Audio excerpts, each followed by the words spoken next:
Mengikut perjanjian lama Perlembagaan Malaysia 1963, hak pelabuhan itu hak negeri Sarawak.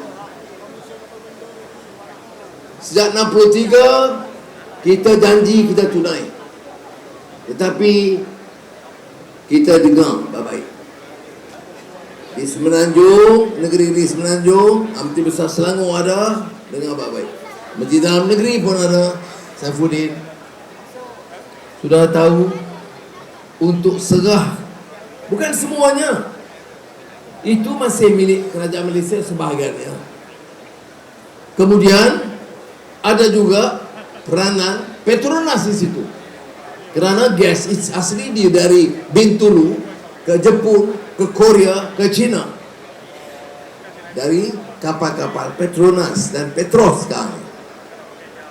Saudara, Premier Abang Johari, Premier Sarawak setuju untuk kerajaan Sarawak bayar kepada kerajaan Malaysia 1.8 bilion ringgit.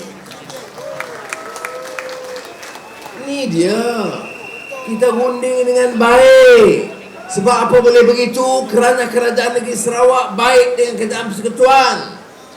Selalu runding dengan mereka.